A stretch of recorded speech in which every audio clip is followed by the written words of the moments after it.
జై సద్గురు బ్రహ్మ మహారాజు की జై. భద్రాద్రి రామశతకము ఎరుక నిర్ణయము 68వ పద్యం. ఇది ఘటం విధి పటం విధి మఠం విధి హటంబు విధి శటం విధి భటం విధి యటంచు నిధి మనం విధి జనం విధి ధనం విధి ఘనం విధి దినం విధి వనం విధి యటంచు నిధి హయం విధి ప్రియం విధి వ్రయం విధి నయం విధి జయం విధి భయం విధి యటంచు నిధి శిరం విధి కరం విధి నరం విధి పురం విధి పరం విధి స్థిరం విధి యటంచు నిధి నదియును నదియు నిధి యటంచు నెరిగి ఎరుగని ఎరుకలో నెరుక నీవు రమ్య గుణధామ భద్రాద్రి రామ పరశురామ నరసింహ దాస సంరక్షితావా.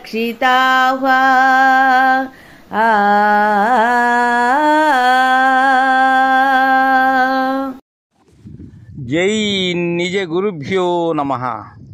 జై అమలాంబ సమేత అనుభవానంద రాజయోగేంద్ర ప్రభుస్వాముల వారి దివ్య చరణారవిందములకు ద్వాదశి వందనములు సమర్పించుకొనుచు శ్రీమద్ పరశురామ నరసింహదాసు గారిచే విరచితంబైనటువంటి భద్రాద్రి రామశతకమునందు ఈరోజు మనం 68వ పద్యాన్ని ముచ్చటించుకుంటూ ఉన్నాం.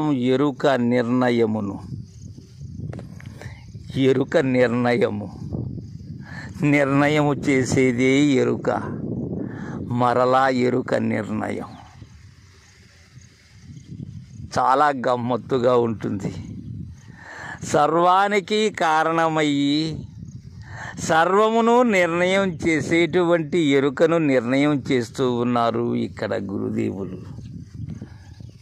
నాయనా శిష్య, ఇది ఘటం విధి పటం విధి మఠం విధి హటం విధి శటం విధి బటం విధి యటంచు.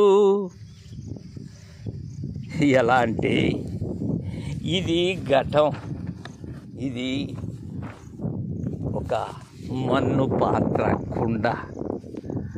అయితే దీనికి ఏం కావాలి? మన్ను కావాలి, చక్రము కావాలి, తయారు చేసే కుమ్మరి కావాలి. ఈ మూటితోనే దీని యొక్క రూపం. తద్విధానంగానే ఈ ఎరుక కూడా తెలివి శరీర జగములే దీని యొక్క నిర్ణయం. ఇది కుండ, అలానే ఇది పటం, ఇది గుడ్డ. నూలు పోగులు ఏవైతే ఉన్నావో అవన్నీ కలిస్తే ఏర్పడినటువంటి రూపం ఇది. ఇంద్రియతతి ఏదైతే ఉన్నదో అది అంతా కూడా మూలము లేని గుర్తెరిగేటువంటి ఈ శరీరం అనబడేటువంటి ఎరుకే. ఇక ఇది మఠం.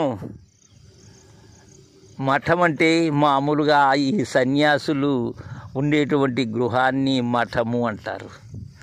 ఇక ఇది హఠం అంటే ఏంటి? పట్టు. పట్టు పట్టేది ఇదే, పట్టు వీడేది ఇదే, పట్టు సడలించేది ఇదే. ఇది హఠం. ఇది అందుకే అంటారు పెద్దలు, ఘటంబు దుర్ఘటంబు రాహటంబు మానరా అంటారు. అలానే ఇది శటం విధి బటం విధి యటంచు. ఇది శటం, అమితమైనటువంటి మూర్ఖమైనటువంటిది ఇది. ఇంకా ఇది భటం, ఇది సేవకుడు సేవకా వృత్తి ఏదైతే ఉన్నదో తద్విధానంగా నీకు సేవ చేసి నీ చేత సేవ చేయించుకునేటువంటిది ఈ ఎరుక. ఇలా నిర్ణయం చేస్తూ ఉన్నారు దీన్ని. ఇంకా ఇది మనం విధి జనం విధి ధనం విధి ఘనం విధి దినం విధి వనం విధి యటంచు. ఇది మనం, ఇదే నీవు నేను అందరూ కూడా, ఇదే మనసు బుద్ధి కూడా. ఇక ఇది జనం, ఇది ప్రజలంతా ఇదే, మానవులంతా ఇదే, సమస్త జీవరాశి ఇదే. ఇది జనం, దీన్నే మామూలుగా తెలంగాణ పరిభాషలో మనుషులు అంటారు. ఇది ధనం, ఇదే సంపద, మరేది కాదు. ఇది ఘనం, దీనికన్నా గొప్పది లేదు. ఇది దినం, ఇదే ప్రొద్దు, ఇదే పగలు. తరువాత ఇది వనం, ఇదే అడవి, దుర్గమారణ్యమైనటువంటి అడవి ఎరుక. అలా నిర్ణయం చేస్తూ ఉన్నారు మనకు నరసింహదాసు గారు. ఇంకా ఇది హయం విధి ప్రియం విధి వ్రయం విధి నయం విధి జయం విధి భయం విధి అటంచు. ఇది హయం, ఇది ఎలాంటిది? స్వారీ చేస్తుంది, తానే స్వారీకి అనుకూలంగానే ఉంటుంది, అలాంటి గుర్రం ఇది. ఇది ప్రియం, ఇది చాలా విలువైనటువంటిది ఎరుక. ఇది వ్రయం, ఇది ఖర్చు అయిపోయేటువంటిది, ఇది వ్యయమైపోయేటువంటిది. ఇది నయం, ఇది ఎంతో హాయిని చేకూర్చేటువంటిది. సక్రమంగా దాన్ని గూర్చి తెలిసినటువంటి గురుదేవుల ద్వారా దాని యొక్క స్వస్థాన స్వరూప స్వభావ స్వలక్షణాలు అందుకున్నట్లయితే, తరువాత ఇది జయం, ఇది జయించేటువంటిది, ఇది గెలిచేటువంటిది. ఓడే లక్షణమే లేదు. ఓడేది అదే, ఓడించేది అదే, ఓడిపోయేది అదే, ఓటమి అదే, గెలుపు అదే. ఇంకా ఇది భయం విధి అటంచు. ఇది అమితమైన జడుపుతో కూడినటువంటిది, అమితమైన వెరపుతో కూడినటువంటిది. ఇది శరం విధి కరం విధి నరం విధి పురం విధి పరం విధి ఇది స్థిరం విధి అటంచు. ఇది శరం, సిగ్గు.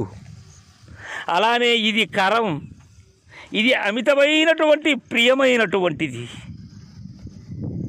అలానే ఇది పురం, ఈ పురమే ఆత్మ. ఇది పరము, నీకు పరముగా ఉన్నది, నీకు అంతరంగానూ ఉన్నది, భాషాంతరములుగా ఉన్నది కూడా ఇదే. ఇది స్థిరం, ఇది కదలకుండానూ ఉన్నది, కదులుతూనూ ఉన్నది, స్థిరముగానూ ఉన్నది, అస్థిరముగానూ ఉన్నది. ఇది అటంచు. ఇదియు నదియును నదియును ఇది అటంచు. ఇది అది అన్నది ఇదే, అది ఇది అన్నది అదే. ఇది అది అనుచున్నది ఇదే, అది ఇది అనుచున్నది ఇదే. ఈ విధముగా అనేటువంటిది నెరిగి ఎరుగని ఎరుకలో ఎరుక నీవు. ఇన్ని విధములైనటువంటి విధానములు ఎరిగేటువంటి ఎరుక ఏదైతే ఉన్నదో ఆ ఎరుకలో ఉన్న ఎరిగేటువంటి ఎరుకవే నీవు శిష్య. అది నాయన ఎరుక నిర్ణయం. ఈ విధముగా ఎరుక నిర్ణయము చేసినటువంటిది ఏది? మరేదో కాదు, ఆ ఎరుకే. ఏ నిర్ణయము లేనటువంటి దానిని నిర్ణయము చేసిన దానిలో లేకుండా పోయేటువంటిది కనురెప్పబాటులో ఈ మూలము లేని గుర్తిరిగే శరీరమైనటువంటి ఎరుకే శిష్య అని మనకు ఎరుక నిర్ణయాన్ని తెలియజేశారు. తర్వాయి పద్యాన్ని రేపు ముచ్చరించుకుందాం. జై గురుదేవా.